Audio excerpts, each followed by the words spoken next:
नमस्कार, आप देख रहे हैं दहशत। मैं कुलदीप कुमार। दिल्ली में कुछ वक्त पहले एक ऐसी वारदात हुई जिसकी वजह से इराक के तानाशाह सद्दाम हुसैन का किस्सा ताजा हो गया।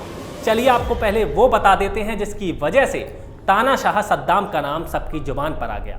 दरअसल 23 मार्च को दिल्ली में कारोबारी वरुण अरोड़ा को पुलिस ने गिरफ्तार किया।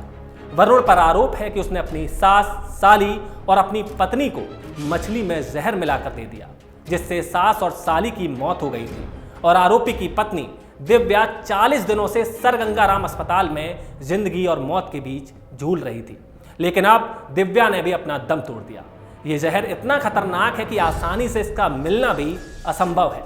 लेकिन वरुण ने इसे कैसे पाया, कैसे इस जहर के बारे में उसको पता चला, सब आपको हम बताएंगे। जहर जिसका पता वरुण को इराक के तानाशाह रहे सद्दाम हुसैन के बारे में पढ़कर पता चला। जहर जो सद्दाम अपने विरोधियों, अपनी मुखालफत करने वालों को देकर मरवा डालता था। ऐसा जहर जिसका आसानी से मिलना तक दूभर है, वो जहर है थैलियम जहर। 37 साल के वरुण अरोड़ा के खिलाफ उसके ससुर देवेंद्र मोहन शर्मा ने, जो दवा कारोबार से जुड़े हैं, उन्होंने शिकायत दर्ज कराई थी। देवेंद्र की शिकायत के मुताबिक बात इसी साल जनवरी की है। देवेंद्र ने पुलिस को बताया कि वे इंद्रपुरी में रहते हैं और उनकी फैक्ट्री दिल्ली में है। थैलियम के चलते उनकी बेटी प्रियंका शर्मा और उनकी पत्नी अनीता शर्मा की मौत हो चुकी है। अब उनकी बड़ी बेटी दिव्या भी इस दुनिया को अलविदा कह गई। देवेंद्र ने बताया कि उनके दामाद ने अपनी पत्नी समेत उनके पूरे परिवार को खत्म करने की साजिश रची थी। वरुण ने अपनी पत्नी, सास और ससुर और साली के लिए मछली पकाई, जिसे खाने के बाद सबकी तबीयत बिगड़ गई। वरुण ने खुद तबीयत खराब होने की बात कहकर मछली नहीं खाई थी। 2 बच्चों को भी नहीं खिलाई। बाकी लोग अस्पताल में भर्ती हुए। ब्लड टेस्ट हुआ तो पता चला कि सभी को खाने में जहर दिया गया है। जहर भी कोई मामूली नहीं बल्कि थैलियम। दरअसल 31 जनवरी को वरुण करीब 3 बजे अपनी ससुराल पहुंचा। उस वक्त घर पर सास अनीता और पत्नी दिव्या मौजूद थी। साली बाहर पार्टी में गई हुई थी। वरुण ने सबसे पहले अपनी सास और पत्नी को मछली खिलाई, फिर साली के आने का इंतजार करने लगा।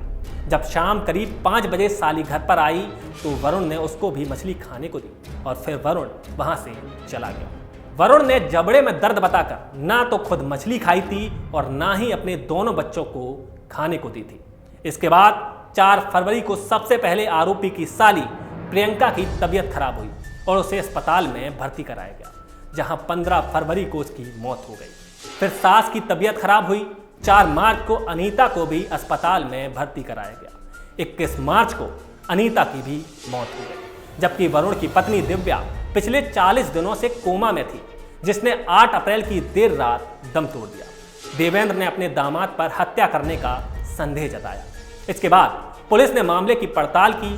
23 मार्च को पुलिस ने देवेंद्र शर्मा का मेडिकल कराया।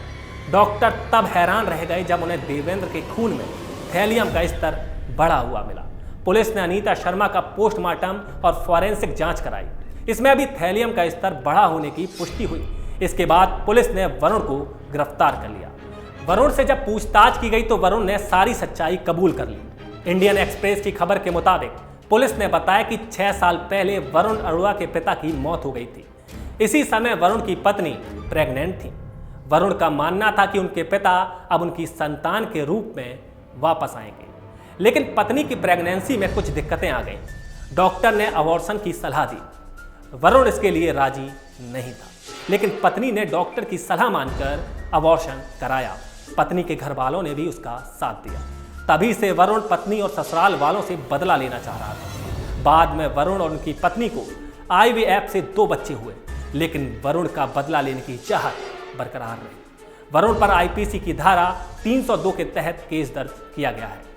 चलिए आपको अब थैलियम के बारे में बताते हैं कि ये इतना खतरनाक क्यों है और इराक के तानाशाह सद्दाम हुसैन से इसका क्या कनेक्शन है। बता दें कि थैलियम ऐसा जहर है जो शरीर में अचानक से कोई बदलाव नहीं करता, बल्कि इसका असर दिखने में कई दिन भी लग जाते हैं। इससे आपके बाल झड़ने लगते हैं और जोड़ों में दर्द और बुखार आता है। मतलब कि ये ऐसे लक्षण हैं जिससे कोई नहीं समझ सकता कि ये जहर के लक्षण हैं, और जब तक कोई समझे तब तक ये पूरे शरीर में फैल जाता है।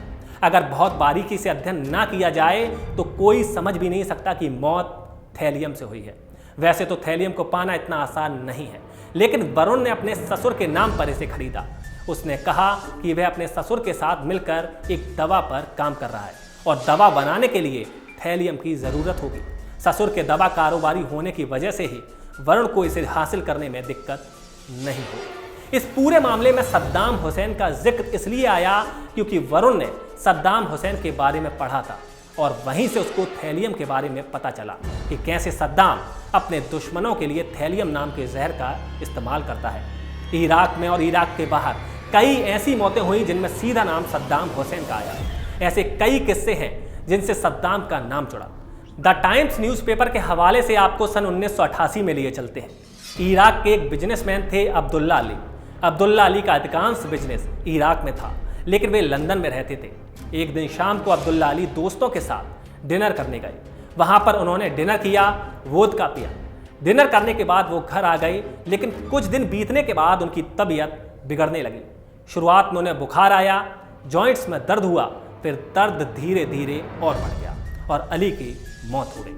मौत के बाद जब टेस्ट किए गए तो वोदका में थैलियम के मिले होने की बात सामने आई। किसने दिया नहीं पता, लेकिन अली की मौत के बाद एक बात जरूर सामने आई कि वह बिजनेसमैन के साथ साथ एक अंडरकवर एजेंट भी थे जो इराक की गोपनीय सूचनाएं बाहर पहुंचा रहे थे। उस वक्त इराक में सद्दाम हुसैन को गद्दी संभाले 9 वर्ष हो चुके थे। अली की मौत की कड़ी साफ तौर पर सद्दाम से जुड़ रही थी। अगर ये नाकाफी है तो मशहूर केमिस्ट जॉन एम्सली की किताब द एलिमेंट्स ऑफ मर्डर के जिक्र उठाइए। 1992 में इराक के 2 आर्मी ऑफिसर अब्दुल्ला अब्देल तीफ और अब्देल अल मजदीवी भागकर दमिश्क पहुंचे थे। वो उस दौर के इराक के कई राज जानते थे। वहां कुछ दिन में इनकी भी तबीयत बिगड़ी, शरीर में थैलियम की पुष्टि हुई, हालांकि जान बच गई थी। और शिया एक्टिविस्ट सलमा बहरानी की दही खाने के बाद मौत, तब भी शरीर में थैलियम की पुष्टि हुई थी। एक और केस, माजिदी जिहाद नाम के एक्टिविस्ट इराक से लंदन के लिए रवाना हो रहे थे। पासपोर्ट लेने के लिए बगदाद पुलिस स्टेशन गए और वहां ऑरेंज जूस पिया। लंदन पहुंचते ही कुछ ही दिन में माजिदी जिहाद की मौत हो गई। उनके शरीर में भी थैलियम की पुष्टि हुई। यानी एक के बाद एक ऐसे कई केस आए जहां सद्दाम की हुकूमत को छोटी बड़ी चुनौती देने वाले लोगों की इसी स्लो पॉइजन से मौत हुई। और इन्हीं बातों के आधार पर कहा जाता है कि सद्दाम अपने विरोधियों को यही जहर देकर मरवाता था। वरुण को भी वहीं से ये आइडिया मिला और उसने अपने सास ससुर, पत्नी और साली को खत्म करने की खतरनाक साजिश रच डाली थी। बड़ी खबरों के लिए देखते रहिए NBC न्यूज़।